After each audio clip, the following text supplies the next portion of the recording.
Hey, moms, dads, caregivers, and I have a lot of grandparents and professionals. We're talking about the number one reason why most kids' behavior, attention, anxiety, whatever else they got going on, why it's not getting better.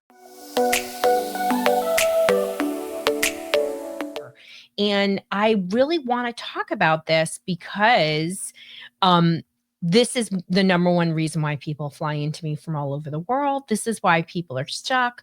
This is why 50% of parents feel really overwhelmed. And we're not talking enough about what you should be doing. And, we often rush to medication, and medication should never be the first line of defense. And we should be talking about really science backed ways to reset the nervous system.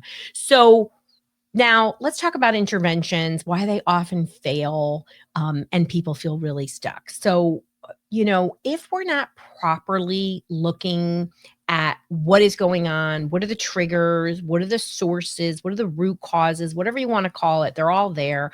Why are kids, having such a hard time today, right? And more specifically, why is your kid having a hard time?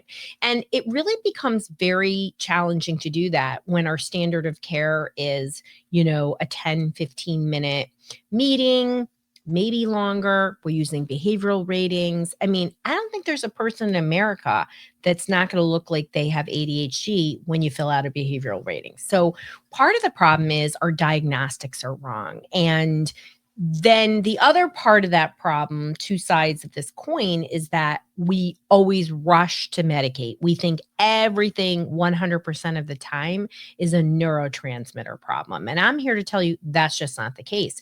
And how do we know that's the case? Because why is mental health at just an all-time crisis level?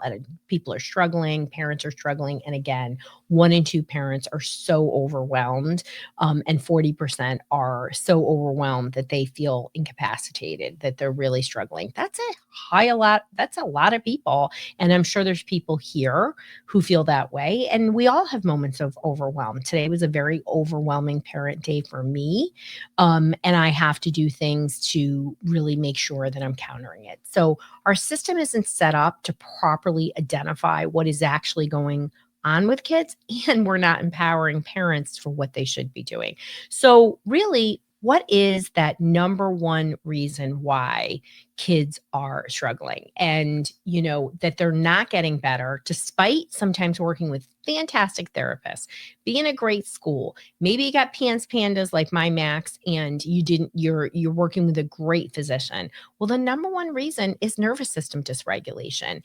And once the nervous system moves into a hyperactive state, sympathetic dominant state, not much is going to happen in the brain or body. Your child's not going to be able to, number one, learn different ways to act, whether it's, behavioral issues like, signs of understimulated behaviors like being unfocused or unmotivated, maybe really fatigued or really sluggish processing. I always say a lot of huzz and was, or some of those overstimulated nervous system, signs like irritability, snapping at you, rage, outbursts, meltdowns that go on a long time. These are all normal behaviors when they aren't occurring all the time. All kids act like this some of the time. It's just when they stick around a long time, we got ourselves a problem.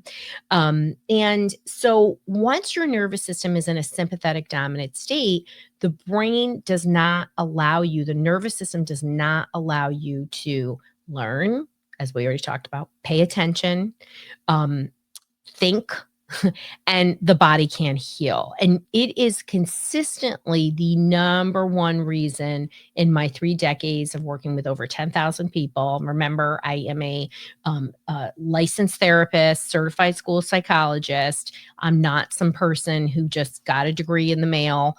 I don't even want to call it a degree, a certification in the mail. I'm constantly working with people. And when you're doing QEEG brain maps and you're actually able to see what is happening in the brain, what you see is a lot of dysregulation, a lot of overactivation. And because the nervous system feels like this big thing. What do you mean, my nervous system? My kid's dysregulated. What do I do? There's actually so many things we can do to reset, to help your child think, to learn, pay attention, and of course, heal, right?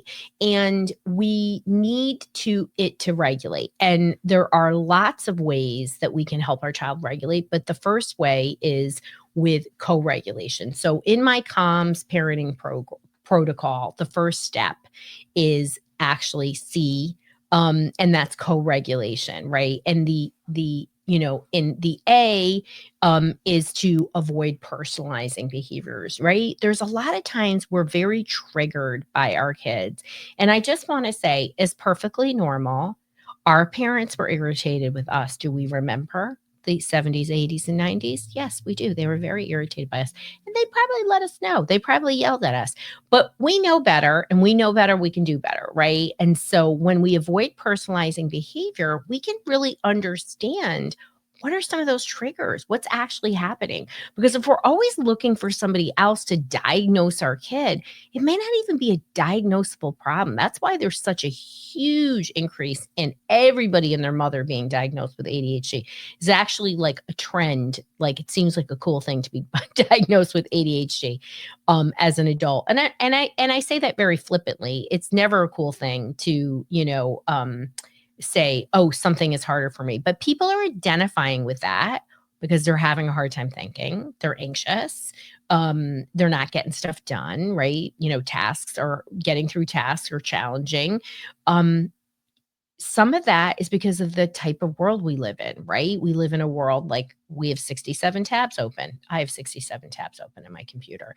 But when you have 67 tabs open in your brain, you're going to struggle with focus. You're going to struggle with getting things done. And most importantly, you're going to activate your nervous system. And certainly, other contributing factors for our children actually is screen time overload, with kids spending 7 hours or more on their computer on average, which daily.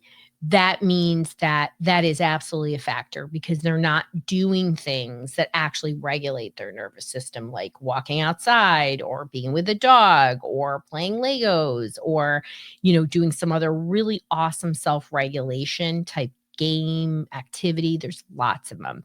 It becomes a replacement. So screen time isn't the devil, but too much of it actually really hurts your nervous system.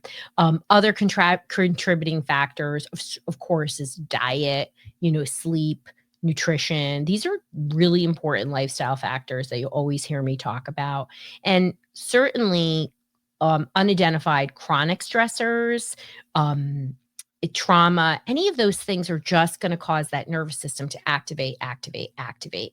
And when we are following the COMS protocol, right, we're co-regulating, we're avoiding personalizing the behavior, and then L, we're looking for root causes, we can be more available to see what's actually happening with our child. And we aren't going to be so irritated by it, and we're going to have much more clarity, right? I think all of us can recognize that with no shame, that when we are more regulated, we can do the M, which is modeling the behavior we want to see, right? Monkey see, monkey do. I recently worked with an angry family, and they were all just reacting to each other, and nobody could see straight. And it was very sad. And thankfully, that isn't the typical family that I work with. But sometimes we need to hold a mirror and say, am I a contributor? Am I dysregulated? Is some of this part of it, right? And I think, again, parents, we're all doing the best we can. And I want you to start thinking differently in your head and think, wow, there's many things I could do. I want to be empowered by this knowledge, right?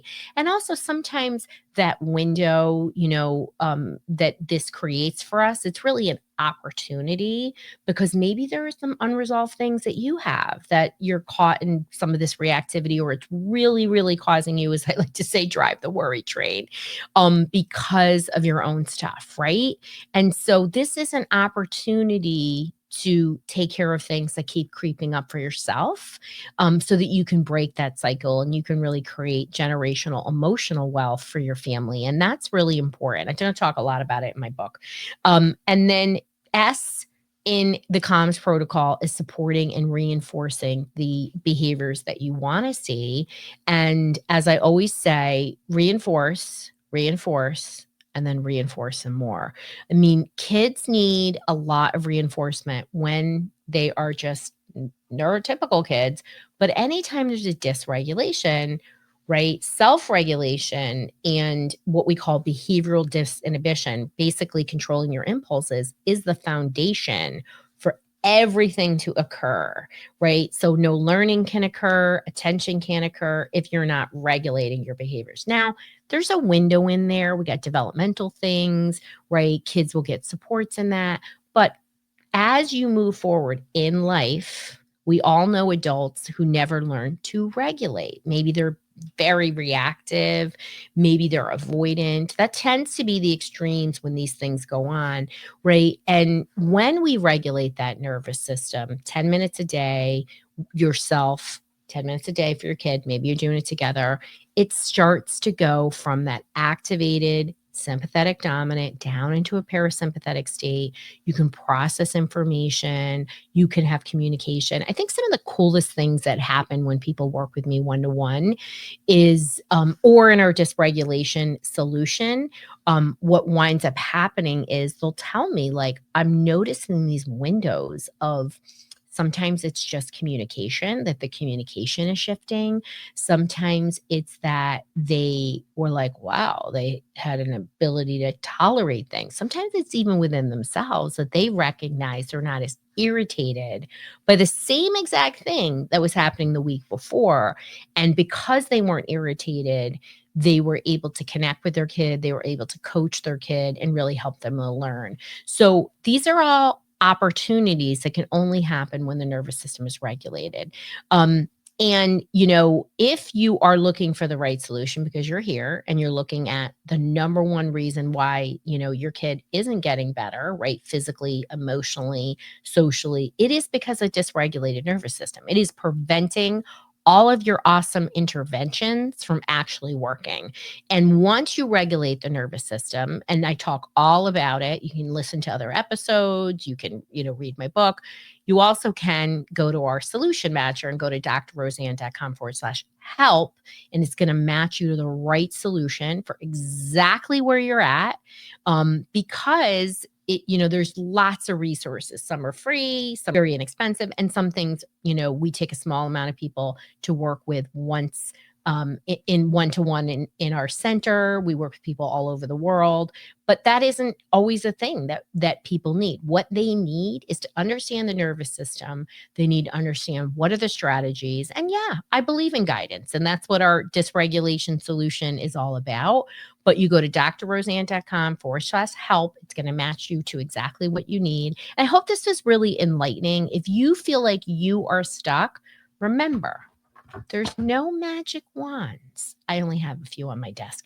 It is really you. You have the power. You have that ability to take those steps. And when you're consistent and you work on regulating your nervous system and your child's, that's when the magic happens.